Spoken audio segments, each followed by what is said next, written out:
So guys, good evening guys. For today's video nga po, magluluto po tayo ng spicy tokwat baboy para sa ating ulam ngayon. So, mas maganda kung talagang spicy and maraming sili po yung ating lulutuin. So, makikita nyo guys. So, ayan po yung ating lulutuin ngayon. So, tara na at ipapakita ko na sa iyo kung paano magluto. So, ayun nga po, nakaprepare na po tayo lahat yung ating mga ingredients guys. So, ayan po yung ating tokwa ng tokwa. At saka may baboy po tayo na budget meal lang po. So, ayan po yung ating pangsain na po yung may sili, sibuyas, bawang. So, naka-ready na po lahat yan. So, ang una po natin gagawin ay, so, syempre, lulutuin muna natin yung ating tokwa. Ito lang natin. So, ayan po, naka-prepare na po yung ating lawaki, kawali, guys. So, ayan po, painitin lang po natin siya kasama ng mantika. So, mas maganda pag yung mantika nyo is umaapaw para yung tokwa is lutong-luto. So, for today is nagtipid, walang mabili mantika.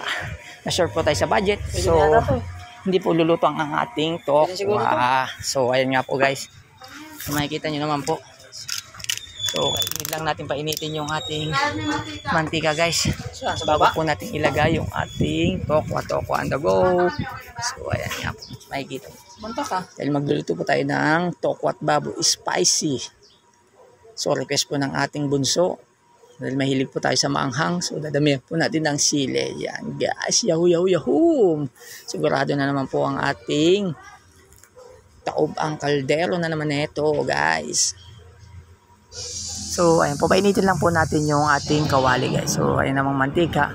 Mas maganda kasi pag mainit para po hindi po didikit yung ating piprito po. So, ayan. Hintayin lang natin ng minute. So,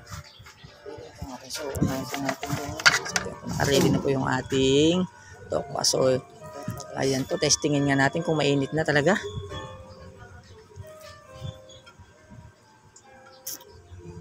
So, waiting lang muna. Dami kong ito sa'yo.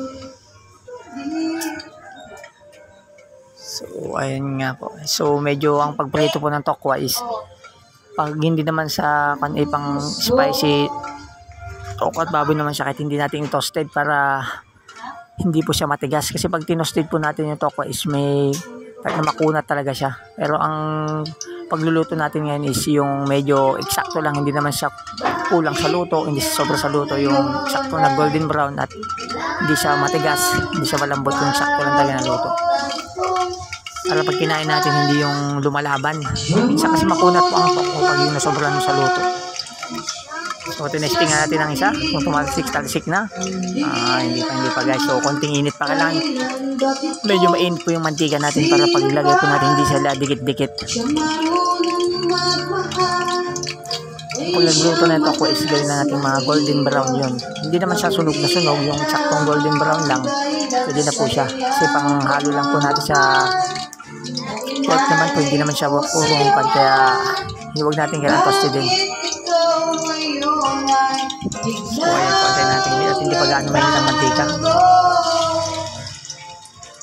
Ayan po, so ilagay na natin guys para matesting na kung talagang good for pan na to. Ay, ilagay natin yung tokwa. So, ang tokwa natin sinati ko na sa maliliit para mamaya. Depende na po sa inyo, pwede naman siyang lutuin ng malalaki. Pero sa akin kasi sinati ko na ng maliliit para mamaya hindi na po siya hatiin. Kasi pag mainit pa, syempre papalamigin mo pa ito. Pag hati mo, diretso na. And then, hintayin na natin maging golden brown. Okay na po siya. So, ayan lang natin siya guys na maluto.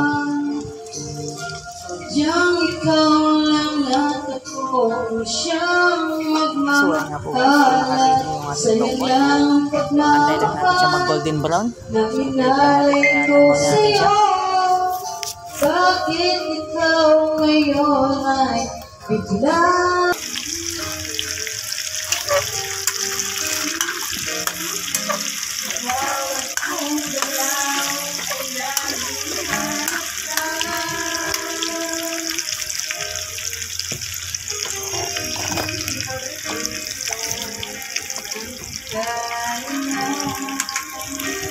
So, makikita nyo guys, so medyo golden brown na yung ating tokwa. So, pag mga ganyan is pwede na guys, hindi siya masyadong toasted. Makita nyo, so golden brown na yung ating stocks. So, kailangan natin igilid lang muna. wala ka na.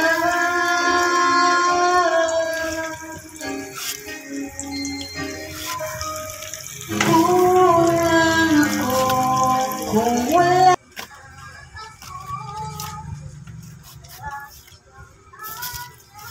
So ayan, makita nyo guys, naluto na natin yung tokwa. So set aside muna natin yung ating tokwa dahil po papakalambutin pa natin yung ating pork guys. Hindi naman pwedeng i-diretso natin kasi matagal po. So mas maganda na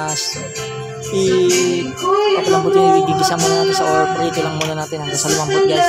Ito po yung ating nabiling pork. So nakalagang 100 pesos, makakain ng buong barangay guys. Ang isang pagluluto guys, yan sama ng pagmamahal yan para lalo pang sumarap yung ating lulutuin. Kahit sabihin na kulang tayo sa rekado or basta samahan natin ng pagmamahal, sigurado yan, ang lasa niyan masarap talaga. So igisa lang muna natin siya or hindi naman natin hayaan hanggang golden brown na katulad ng tokwa. So kailangan natin yung palambutin lang. Lambutin lang natin ang ating pork.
So ayan po guys, so i-prito lang natin siya hanggang sa lumambot. Kailangan medyo halo-haloin natin kasi para hindi siya magdikit-dikit sa ang pork, kasi pag pinabayaan mo siya kanis hindi dikit-dikit sa sunod, mahirap na haloin pag yan. So kailangan din binabayan tayo mo rin siya hanggang para halo-haloin natin siya ng konti para paano hindi siya napapantay po yung luto ng ating pork. So kailangan ikot-ikotin natin, mix and mix. So ayun, hayaan lang natin siyang kumulo. So medyo parang makunas yata yung nabili natin pork. O hindi natin pakula ng iprito ng maayos at palambutin ng maayos para mamaya konting gisa-gisa na lang po tayo.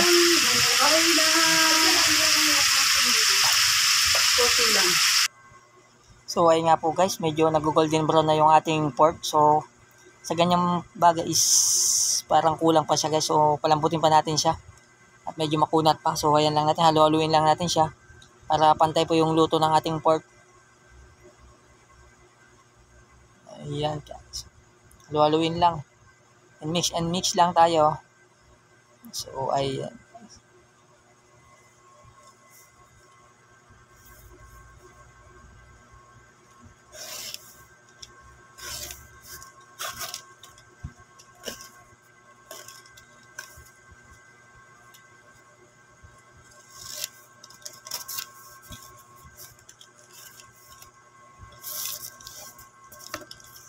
So ay medyo nag-golden brown na po yung ating pork guys. So konting gisa pa or prito pa para lumambot siya ng gusto.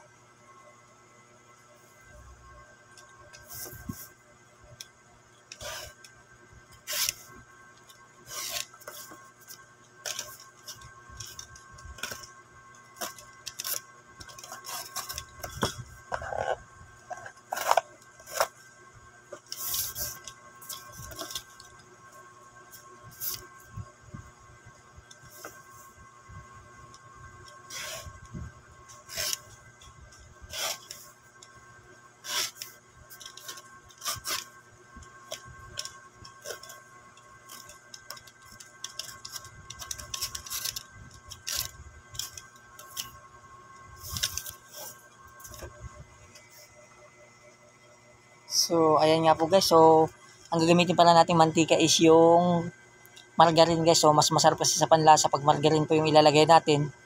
So ayan po yung ating panggigisa guys para magkulay golden yellow po yung ating lulutuin. So igisa lang natin siya ng patunawin lang natin po yung ating margarine guys para pagkatunaw po yan, saka natin po igigisa yung ating mga ingredients po. Ayan po. So kailangan mo yung halu-haluin lang po natin para mabilis po matunaw yung ating margarine.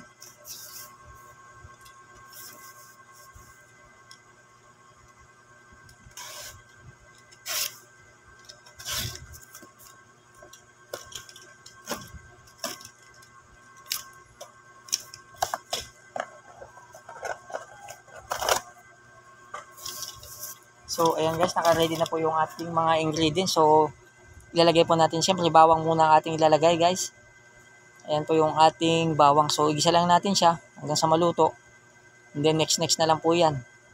So, halu-haluin lang natin dyan guys para medyo, mabilis siyang maluto guys, mag-isa.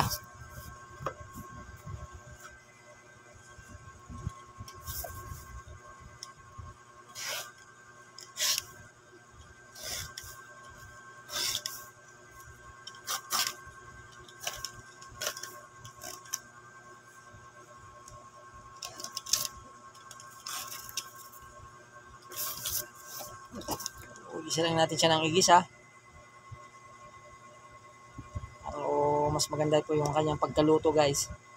Ayan, so isunod natin yung ating sibuyas guys. Ayan po yung ating sibuyas. So gisahin natin siya ulit.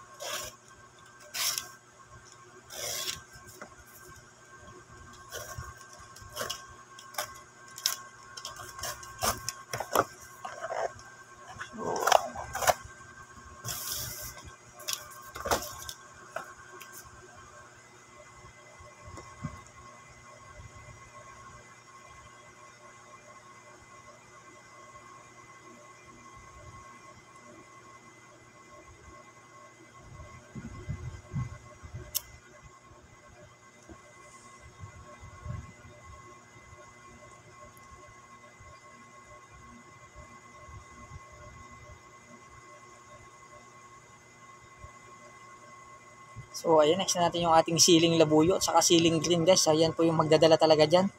So, kung gusto na sa inyo naman po yan, kung gusto nyo yung damihan ng sili, for sa akin kasi mas maganda yung pag kinakain mo is may kagat ba, may laban ang hang.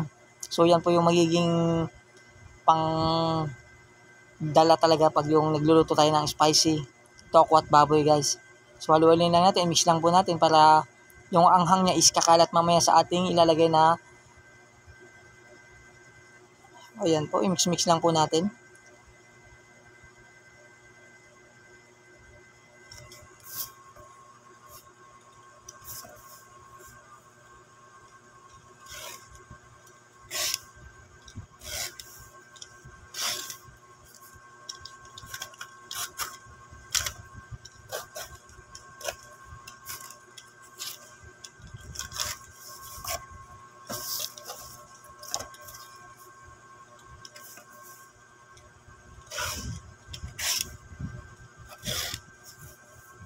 So, need natin haluluin para hindi magdikit-dikit guys.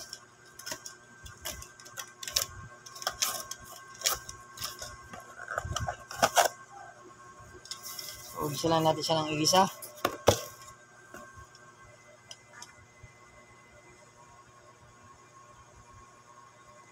So, ayan, hinalo na natin yung ating baboy guys para yung anghang niya is kakapit po sa pork. So, i-mix lang natin ng i-mix. So, inuna pala natin. So, yung tokwa kasi ilalagay natin sa mamaya.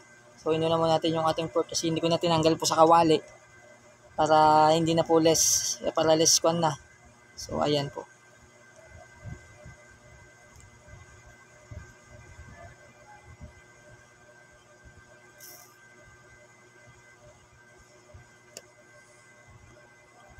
Ayan, so naka-ready na po yung ating tokwa guys. So, ilalagay po na natin. Ayan. So, i-mix na natin guys.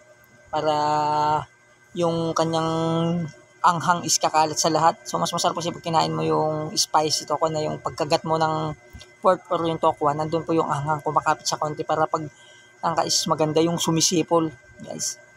Ayan.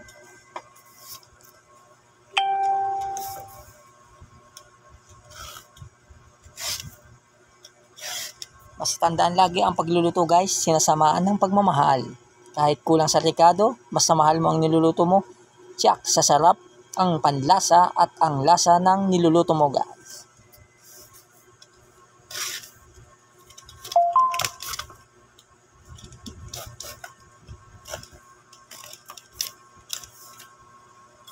So, maglagay na pala tayo ng may magic sarap. Ayan po yung ating ginamit kasi para pangpalasa natin ng ating another English words. Hindi pwedeng hindi lagyan ng magic sarap kasi po nagdadagdag po siya ng lasa sa ating lulutuin.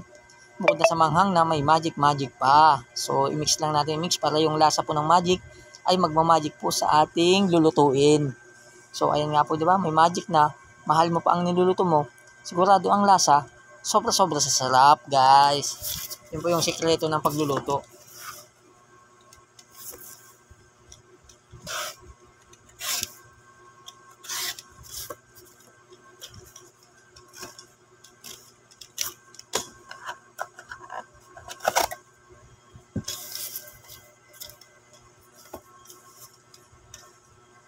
So, haluin lang na haluin. So, makita nyo guys, parang yung tingin pa lang sauce. Pag natikman nyo, yan, saan natin ilagay yung ating Mamacita's oyster sauce. Ayan po yung magdagdag pampakulay po sa ating niluluto guys, ang oyster sauce.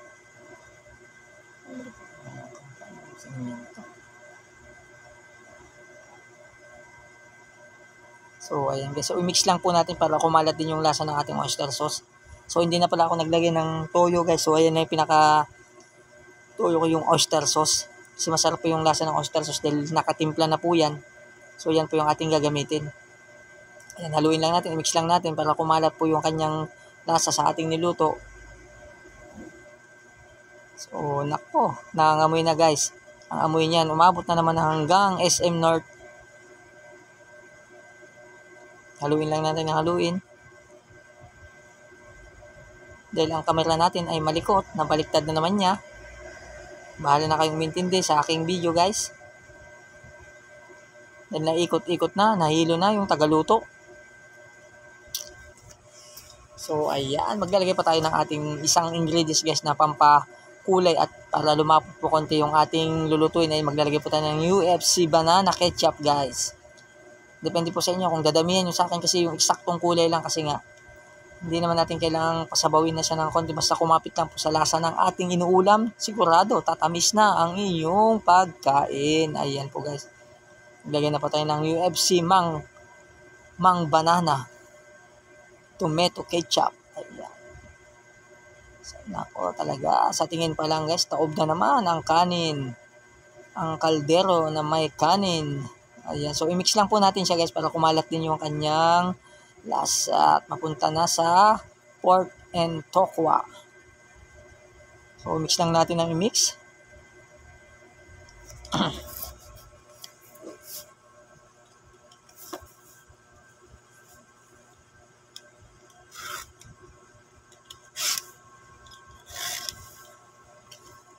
So, ayan guys, makikita nyo na golden red na po siya. So, konting luto na lang to. Sigurado naka-ready na ang ating mga tsunaks para kumain ng ating spicy tokwat baboy na may kasamang pagmamahal.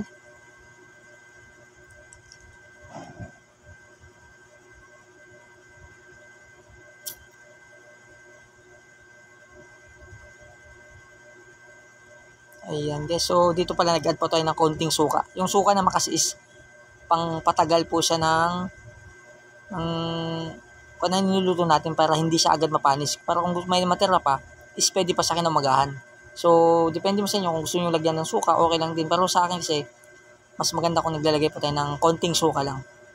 Para medyo mas tumagal pa yung buhay ng ating niluluto. So, i-mix lang din natin para kumalat ng konti. And then, dyan is konti na lang, maluluto na yung ating and then, kung gusto niyo pala maglagay din ng mag-add po ng asukal, pwede rin po. Sa akin kasi naglagay po ako ng asukal na isang kutsara lang naman po. Para paano medyo mag-golden brown siya lalo. So maglalagay po ako ng asukal dyan. Depende po sa inyo kung gusto niyo lagyan ng asukal. For me kasi linagyan ko ng isang kutsara lang.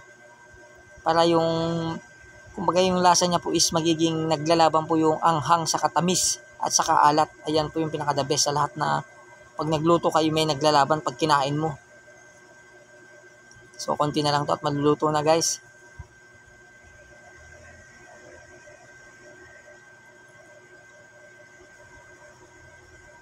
So, makikita naman guys, ay nako. Ganito talaga, sigurado na naman. Tsak, tsak ang tiyan. Tsak, tsak, tsak. Ayan po yung isang kutsara lang po ang ilalagay natin. Para medyo kumapit po at magiging tamis ang hang yung ating lulutuin. So, depende po sa inyo. Nasa inyo po kung sa pagluluto nyo gusto nyo lagyan. Pwede rin naman. Sa akin kasi naglalagay din ako ng asukal. Konti lang naman. Para maging mas lalo pang kaakit-akit yung ating lulutuin guys. So, ayan po guys. I-mix lang natin ng mix. So, sandali na lang to. Sekis na lang po at sigurado at nagugutom na yung ating mga tsunakis. Kanina pa sila nag-aantay.